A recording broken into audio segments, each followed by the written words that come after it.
Ernie. Thanks for joining me on Yachting USA. What a pleasure to be in your shipyard today. So I'm with Ernest D'Alto, the president of Thunderbolt Marine. This is a shipyard I've been coming to for decades. And this is on the heels of a really nice USSA shipyard junket. We were here walking your yard yesterday. It was a really nice event. It was a really nice event. And, big call out to Frank and to Joe and to Tom and everybody else associated with USSA. Of course, you had Verge Yachting, Anita, and of course, I'm going to do this, right? Nick, thank you. No worries. Who have really stepped up. Tess as well. These guys really came together to put a spotlight on Savannah. It's been a couple years since I've been up here. Mm-hmm. I think I was mentioning the last time I was up here was about maybe 2.5, 3 years ago, and was working with Captain Jeff Guyman. He had a boat in here, and that was kind of cool. But you've been involved with the yard now for how long? Well, I've been here for about 17 years now. 17 years. So I think in the current capacity, probably closer to 6, but It's been a little while. Yeah, no, that's really cool. That's really cool. So your current capacity is the president of the shipyard. President, correct? Yes, yeah. And you've got a great staff. I ran into a couple guys I've known for a long time, and I thought that was really cool to see that talent here. Some people have been here for a very long time, and I think that is a hallmark of a well-managed, well-run shipyard when you retain your people so long. Absolutely. It's a really strong team, and we'd be crazy to try to do it without them. So yeah, we do everything we can to hang on to these folks. Yeah, no, as you should. So those that watch my show and kind of enjoy what we talk about, a lot of it is because we go back in time a little bit, and then that sets the table, so to speak, for where we are today and where things are going. So you and I were talking yesterday. I told you I go back in time here to the days that Palmer Johnson owned this facility, mm-hmm. who they were not the first owners or operators of this facility. There were others before them, as I understand it. That's correct. And then it's evolved from their stewardship. There was one or two others that were involved, I believe, before Thunderbolt became Thunderbolt. That's correct. Yeah. And again, it's like I'm drawing blank on some of the names that I need to drop here. That's all right. The most important one is Thunderbolt. The most important one to us, of course. Of course, absolutely. Yeah, it's been used to build tugs in the past. They built barges here in the past. Again, a lot of the folks who have been here, you mentioned them being here for a while, and they're a lot closer to those Palmer Johnson days and of that history than I am. But again, the property's been owned by the Honey family since '65. And, wow. They leased it out again to Palmer Johnson and others, and decided to take that back and put it to work for ourselves. And this is a multi-generational family, isn't it? It is. Yes. Yeah, which we like to talk about that. I think that's really important because, when I started in the industry way back when, one of the hallmarks, I think one of the cool things about this industry were that so many of the shipyards were owned by families and oftentimes multi-generational. And what you saw, I don't want to use the word mom and pop in the context of lack of professionalism, but they were culturally smaller and more passionate about what they were doing because it was what they knew, what they loved, was in the DNA, so to speak. Yeah, there's a lot invested. Yeah, absolutely. And I think that's the challenge we have today when you see so many big corporations coming in and buying up these shipyards, corporately, these M&As, these mergers and acquisitions. The culture is what I hope to see preserved, because once it becomes a completely corporate culture, I think some of that gets diluted. Some of the passion that goes into building a handcrafted or repairing a handcrafted yacht becomes diluted. I think the craftsmanship and the beauty of these vessels, these floating pieces of artwork, come from that culture of craftsmanship and passion. Well, I think the passion is definitely here. Again, Mr. Honey has continued to invest in the facility, and I know that we're all very proud of it. And I think that the culture is important. I think it does stem from the fact that, Mr. Honey is still actively involved. I love that. He's still close to it. He'll come down regularly and spend time with everybody. And I think that we all are more of that family than we are that corporation. So, Good.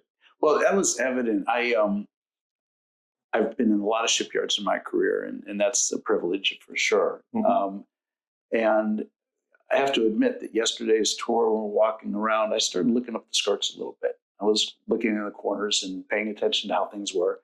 And, we all put on our best face, right, when we have a group of people coming through, mm-hmm. which you'd expect. But I would tell you there, Ernie, that things that I saw in your joiner shops and in your paint shops and in your machine shops were evident of materials and equipment well maintained, done properly. You can't put lipstick on a pig when you don't do the right things. And you've done the right things in the shipyard. The people have a lot of pride in their workspaces and obviously a lot of pride in the workmanship they do. Right. It would have been impossible to get it in condition for a tour had it not been right. In order to begin with. Sure. Yeah. Yeah, and it's something that we hear a lot, and we're very proud of. I think that because it's not that industrial environment, and it is to a degree, but the surrounding area, everyth's kind of welcoming, and it's a little bit quieter and calmer, and having everything neat and just right. And it's not quite a state park, but we'll do what we can. No, it's not, nor should it be. But it does. It brings you a little bit of that Southern hospitality, which is Georgia, which is Savannah, which is this part of the world, Thunderbolt. So that's something we're really proud of too, and I hope you could appreciate the fact that it's very genuine. I mean, again, we're not training the people or teaching them. They're good people out there. No question about it. Salt of the earth for sure.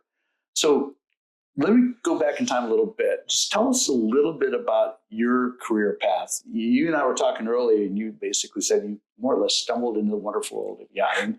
Yeah. What did that look like? Where'd you come from, and how'd you come into this space? Well, it's kind of a long story, but basically, I had. I'm going to date myself a little bit, but I had a classified ad, and I was looking at a job in the paper. And I am a little bit artsy, and it was for somebody to do artwork for a sign company.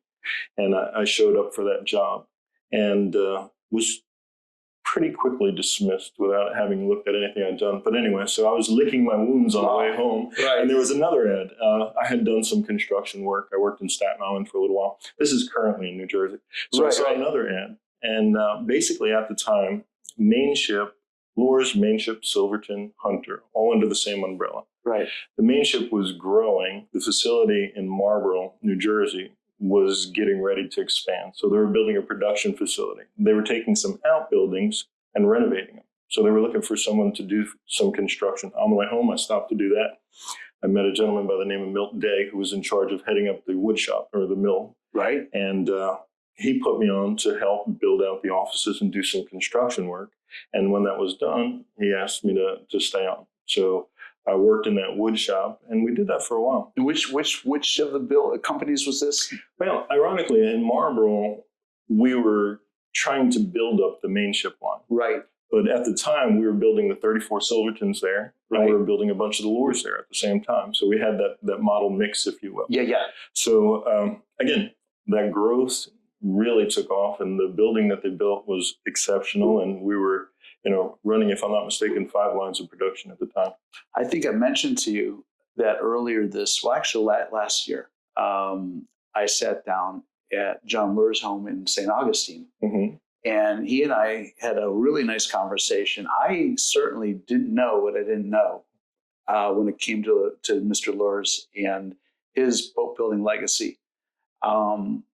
And wow, what an education to understand where he and his brother Warren came from, Warren's sailing accomplishments, setting a world record for delivering a boat from I think San Francisco around the Horn there. Yeah. Mm-hmm. I mean, there was no Panama Canal, or that was full on sailing the Southern Ocean and all of that. Yeah.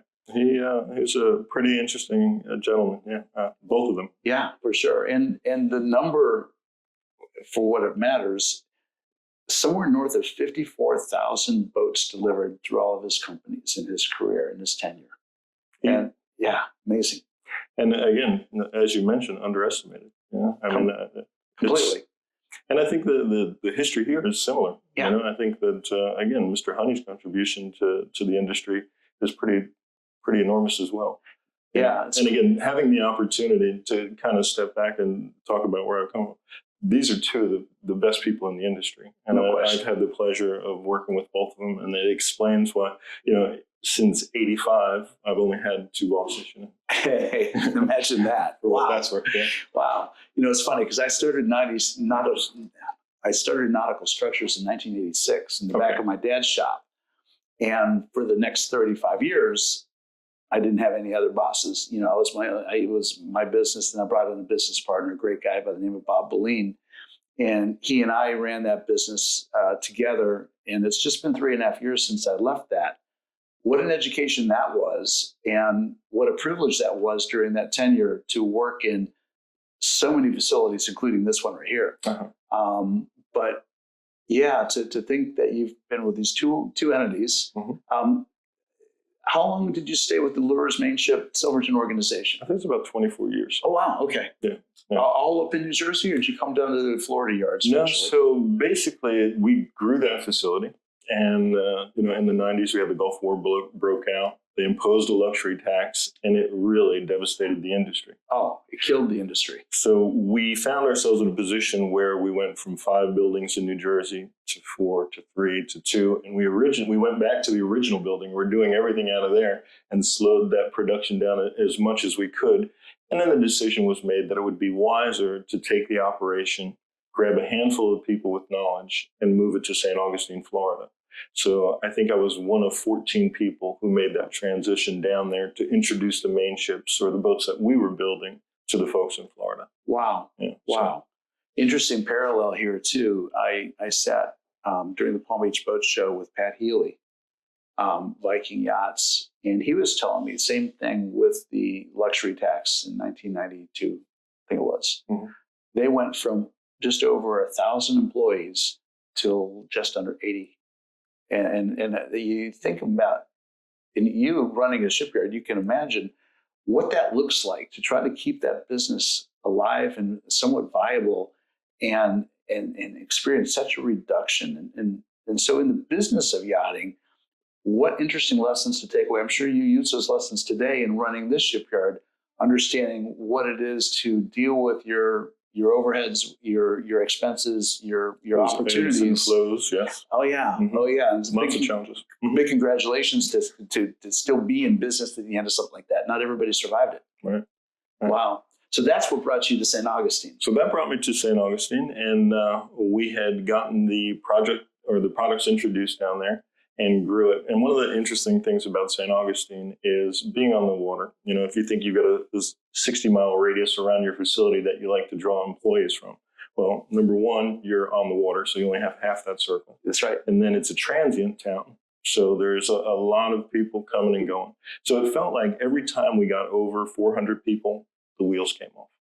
So the decision was made to try to start up a facility, a satellite facility that would be close enough to the mothership for them to keep their eye on, right, but far enough away that we weren't drawing from the same labor pool.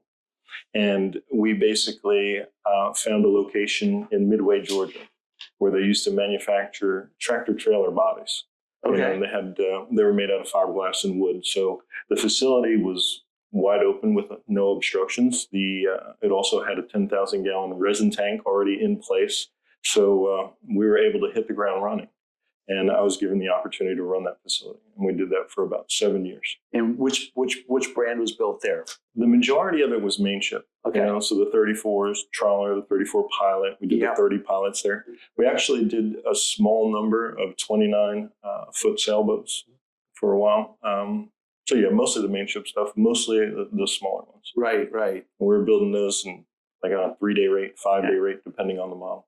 So Ernie, one of the interesting parallels I'm picking up here is you're in Savannah now, coming from St. Augustine, two of the most historic cities in the entire nation. Yeah. Both south of the Mason-Dixon line and with incredible histories. So is that just coincidental? Just one of those just really lucky. Things in lucky in life kind of things, really right? lucky to land at two really interesting places. Yeah. I mean, Tybee Island, which is right here, played a huge role during the Revolutionary War, if remember my history. And the property here has as well. And I think that it's come up in a couple conversations, maybe yesterday during the tour.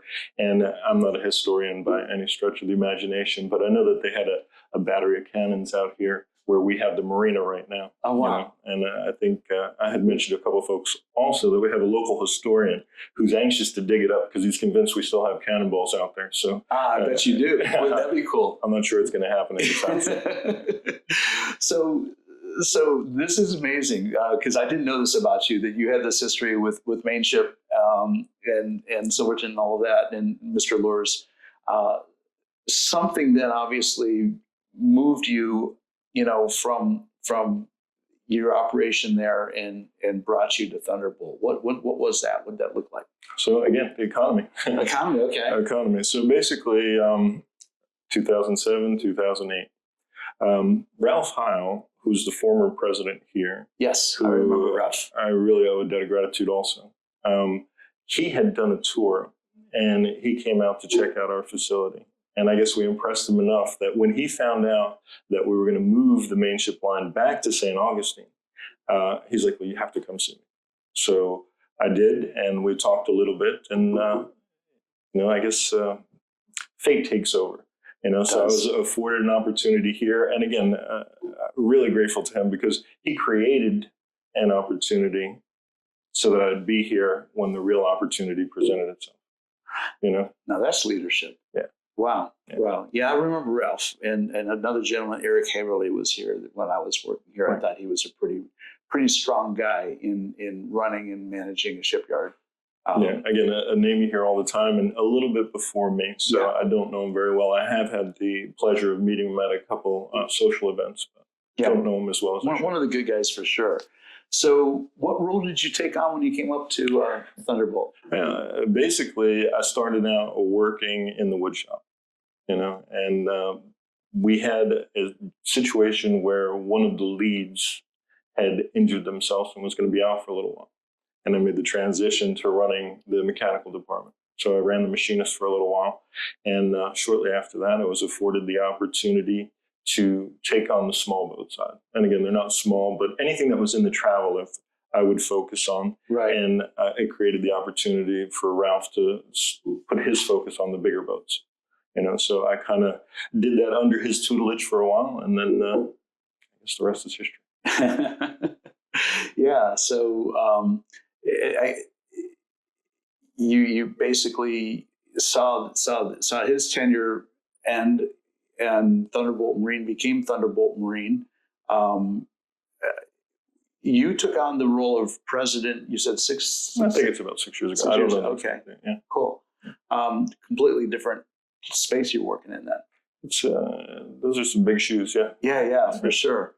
In a very, what I describe as a niche and unique shipyard. So, comes with all the trappings of that, the opportunities and the challenges. Yeah, it's definitely a different animal. Coming from production, being as comfortable as I was, there's a lot to learn. On this side for sure. So, when I think about doing business in Savannah and the shipyards up here, we'll talk about your shipyard in a minute, but I want to talk about the infrastructure that you're existing under. So, what is it like to bring in the trades, the people, the craftsmen that you need for doing the work you do in the shipyard? How dependent are you on the subcontractors versus how dependent are you on your individual labor force that's under your payroll? Well, I think that where we're at right now is a challenge. I'm sure the majority of people that you speak to will tell you that finding the people that you need it really is a challenge, and we're constantly looking for new people, constantly looking for that talent. So as it stands right now, we take on as much as we can, and it's not enough to keep the yard full. And we have to lean a lot on the subcontractors to take on the bigger projects because, with the staff of about 60, it doesn't take long to keep them busy. Right. And right. it falls to the contractors after that. Okay, cool. Is it a challenge, or have enough subcontractors migrated into the Savannah area that you have got a pool to work from? Oh, we've got a good pool to work from, for sure. It took a little while. I think that really one of the triggers was Savannah Yachting Center when they came to town, because their model was to be solely subcontractors. A lot of folks started to look at the area, and some of them clearly knew that we were here already and we had worked with already. But it brought a lot of people from Florida up to plant the flag and to grow their businesses up here in the Savannah area. Yeah, I've got a nice friendship with Tom McGowan, who owns Engineered Yachting Services, EYS, and he speaks highly of coming into the shipyard, working in the shipyard. Is flat out said he feels like he's part of the family here when he's working here. And if that story repeats itself with the other subcontractors, it speaks a lot. I really think it does. I think it does. And yeah, he's a great example. I think that what they're doing here is exceptional. And the team that he's built up here is pretty large, right. Substantial. Well, and that's the conversation. Coming from South Florida myself, and having been part of the ownership group of a manufacturing entity that was doing business around the world and trying to figure out where you plant your flag, where you need to put your resources. There's a little bit of a business risk when you say, okay, I'm going to stop driving my people up 95. I'm going to, encourage them to buy a home, set up shop, basically, be here. And from everything I can tell, it's really paid off. I think it has. And again, there was really quite a footprint to begin with. And as you know, we talk about Palmer Johnson. We talked about the minesweepers that have been built here in the past.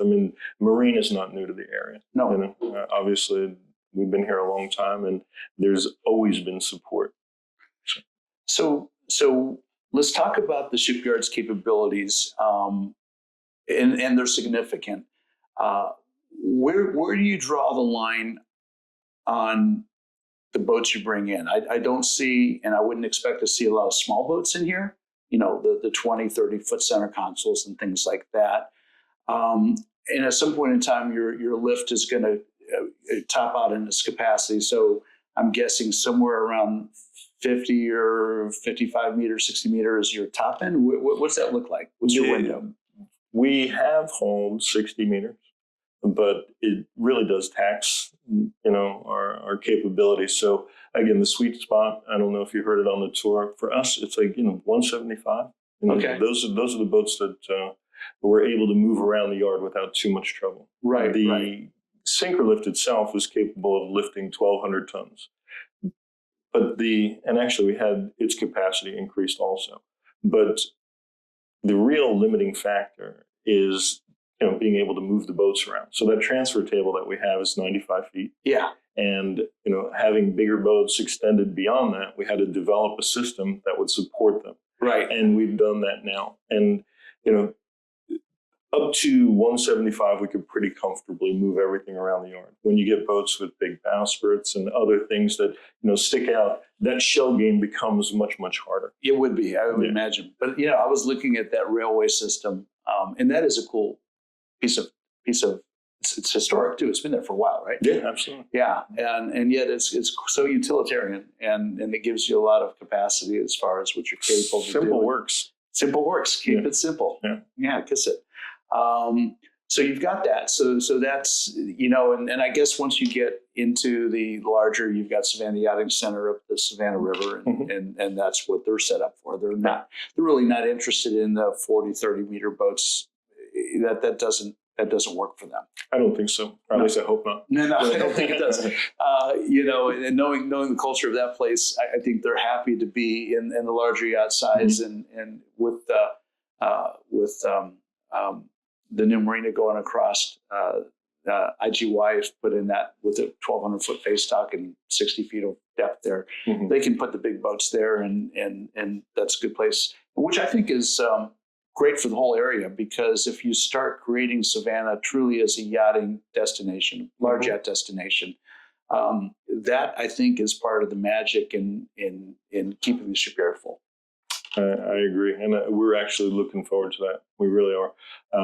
again, I'd like for everybody to know about us. I think we're still kind of the best kept secret. Well, I think so too. And that's one of the things I want to talk about, because I was walking around the shipyard and it'd been a while since I really looked at it with a different set of eyes. Mm-hmm. And so, Joe Ramsey's walking me through. Mm-hmm. So you realize I'm only getting like a small percentage of, not really. Joe's a great guy. Okay. So we're looking at things, we walked through one of the shops, which is obviously a perfectly aligned space for doing spar work. When you're dealing with sailing vessels and rigging, you've got an amazing paint shop. Mm-hmm. We were kind of hoping to do the interview in the paint shop. That would have been so cool, but you're actually doing paint work there today. So we wouldn't have come across well if we had the respirators on. Yeah, it would have been a tougher sell. Yeah. So it was a shorter conversation. Yeah, that's for sure. But no, the paint shop is 80 feet tall, something like that. So the door on that building is 85. 85. And it's a little bit taller than that, but yeah. It's impressive when you stand inside that space. And again, that was designed around a 60-meter vessel. Right. So that's what we had intended it for, to be able to put those bigger boats in there.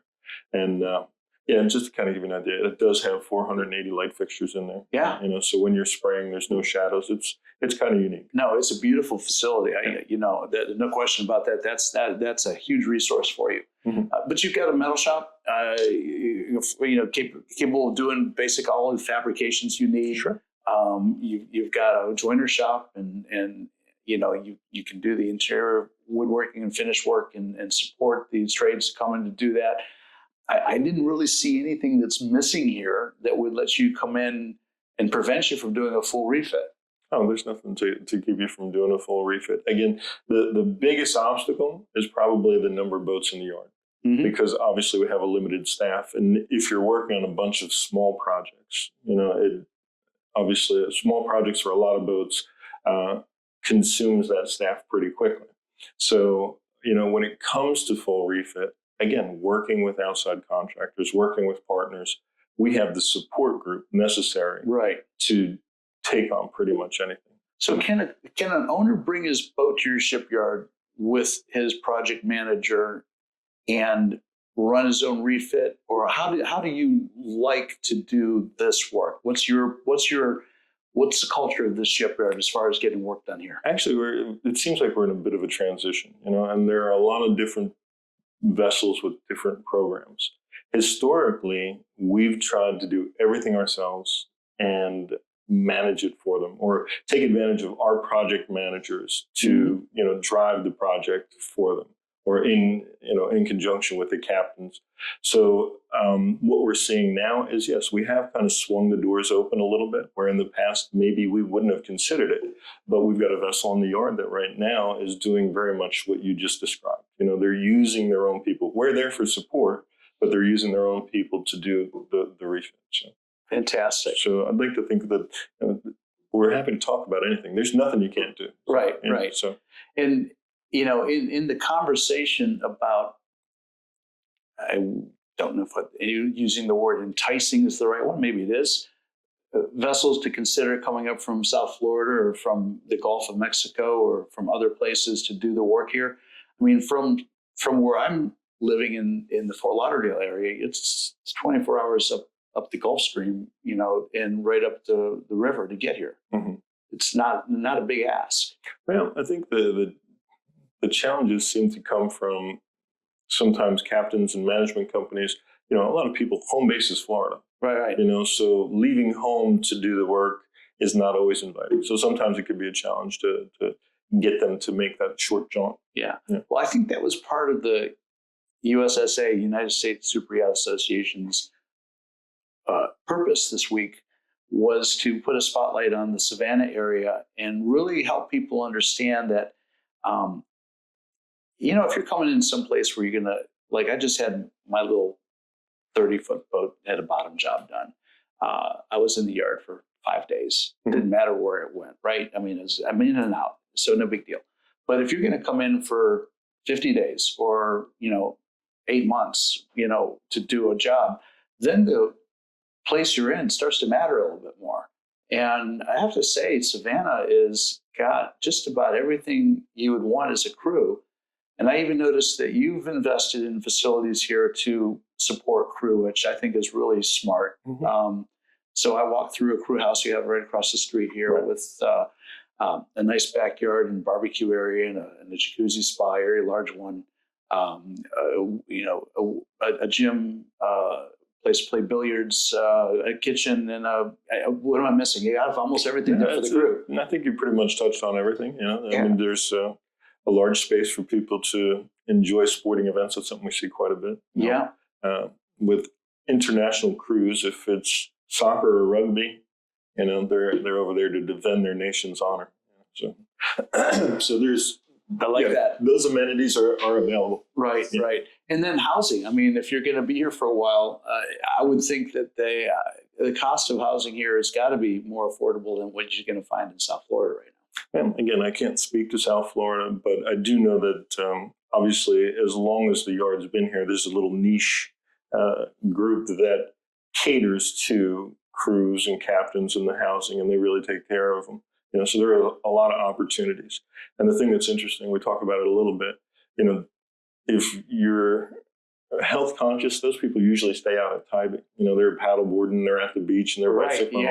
If they're party animals or foodies, they usually end up downtown. And we joke that if they're here to work, they stay in Thunderbolt. Well, that's what you hope they're here for, you know, to get the work done.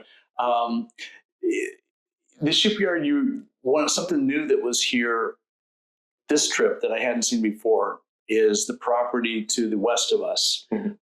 You're developing it right now, and as I understand, that's going to be a place that you can bring in like large catamarans for storage. And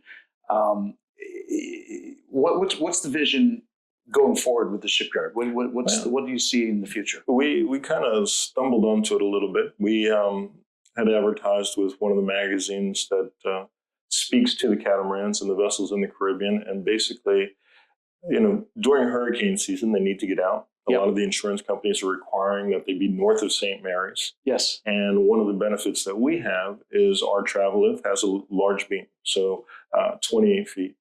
And all those things combined prove to be a pretty good recipe for getting boats in here during hurricane season. So we were stacking them in the service side. And you mentioned the 30-footers and all that. Yeah. This time of year, maybe not so many, but we do cater to all of those as well. Oh, do you? Yeah. Okay. You won't see many center consoles, but we do 30 and up for sure.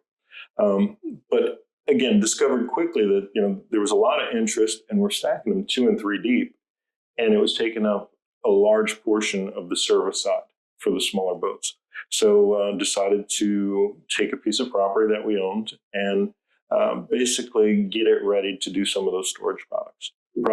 Right. And you know, we haven't ruled out other things as well. One of the things that we're looking forward to is developing a much bigger fiberglass and composite shop, you know, and starting to work on that. We have a good partnership with fiberglass in the yard right now. But again, I think that we definitely want to improve on those areas of the facility. Excellent. Wonderful. We started this conversation, and Mr. John Lewis came into the conversation early on. Remarkable gentleman. You mentioned Mr. Honey has also got quite a legacy. I would dare say very few people know about him. What can you tell us about the owner of this property, other than he's owned it now for 60 years? Again, he's a very humble gentleman, a very smart man, and you know, when it comes to scale, I mean, if you think of the buildings, he dreams bigger than I could ever imagine. You know, and the thing is, he could do anything he puts his mind to. Love it. And I think he's to speak about him. I think that, you know, what he's done here in Thunderbolt goes beyond the shipyard. You know, I think that he's tried to do more. You know, and a silly example might be, and there are many, but we had when we built the buildings in the back, one of the things that was necessary was putting in a new water line. And we put in the water line to feed the fire suppression in the back. That's a benefit that those buildings have that I don't know if you know, a lot of people think about either. Sure. But, you know, there's a foam mixing station, complete, you know, fire suppression back there. But when we were putting in that water line, he decided there's a nursing home down the block. It's not quite all the way down to the college, but there's a nursing home, and we've got a little park that he put in here in the corner, and he put a sidewalk from the nursing home to the park to ensure that they could take advantage of it and enjoy, maybe sitting out there having lunch and seeing the boats go by. Yeah. You know what? You said it's kind of a silly thing, but I've got to tell you, Ernie, one of the things I talk about in a lot of my shows is what I describe as doing well for others. Mm-hmm. I think that we sometimes get so caught up in our day-to-day business that we lose sight of or don't think about the things we do or could do to do well for others. And what you just described is so beautiful, because that's exactly what that's all about. Taking the thoughtfulness and the thought and the time to take it just one step further. You didn't have to do it, but it wasn't probably that big of a deal to do it. But maybe for those people in a nursing home, that made a huge difference between their quality of life hanging around the place from being able to get out, take a nice walk, and being comfortable in their environment. Right. And again, I didn't mean to imply that was a silly idea. It's just that it's probably a small example. And one of many where, again, trying to give back to the community and do things the right way. I applaud that, and I think that is so important. I think that's always incumbent upon us if we can too. And that's fantastic. Yeah, I think that he really does a lot. Yeah. So, any final thoughts here? What do you see in the next few years of your tenure? What would be your dream? Well, again, I think that we need to continue to grow. Obviously, opening up that west side is one of the current projects, and I think that that's important to get that done. We also have talked a little bit about building some shops and bringing in some additional subcontractors, and I think you've heard talk about it elsewhere as well. But that's something that we've got on the drawing board. I think I mentioned to some people during the tour, we have a property here in Thunderbolt, just beyond the crew lounge. And one of the things that we want to do is build a restaurant out there on the water, or on the other side of the street, but you'll be able to have water views, eat outside, and anything that we can do to make the boatyard more attractive to our customers. Mr. Honey is game to invest in all of those things. Yes, it becomes a destination. I think that is the trend, and I think that's very smart planning. You're seeing it more and more. I don't know why it's taken so long for our industry to pay attention to the fact that the crew has such an influence over where they take their boats. You think it's the owner, but it's really the crew more than anything else that drives where these boats come. And again, when you mentioned the crew lounge earlier, that's really what drove that. The captains will tell you, if the crew's happy, then the captain's happy. So, you can take an Uber downtown and there's a million things to do. Sure. But I don't know if you want to do it every night. So having a small place that you can congregate, cook out with some friends and maybe get to know some new people, it's a benefit for sure. Well, I'll leave it at this. Having traveled the world and having the privilege of spending time in a lot of shipyards around the world, I think Thunderbolt is an amazing, remarkable little gem. I don't even say the gem. It's not in the rough. It's a gem. It's just not maybe as widely known or appreciated as it could or should be. And hopefully, people listening to this conversation will take a moment and go, we should check this out, because I think you should. I think they should as well. I don't have any trouble saying we are a world-class facility. You are, no question about it. Mm-hmm. You are absolutely a world-class facility, and we're going to do our part to make the world know that this is something to consider, someplace to come. And if you're in the area, you should stop in and say hello to you and Judy, and get a tour of the yard, understand what's here. And if you're trying to figure out, where really should I put my boat, put this on your list. Consider this location. I think this is a brilliant location to come to.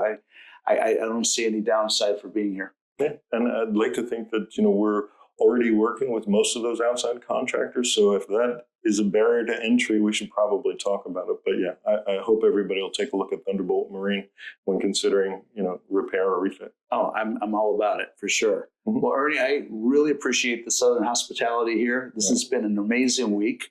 It's been a pleasure to talk to you. This has been fun. And I want to thank you as well for this opportunity. well, thank you. This is. I love what I do, as you can tell. Good. And this is all part about lifting up our industry, trying to promote the shipbuilding and the ship repair business here in the United States best I can. And no better way to do it than come to amazing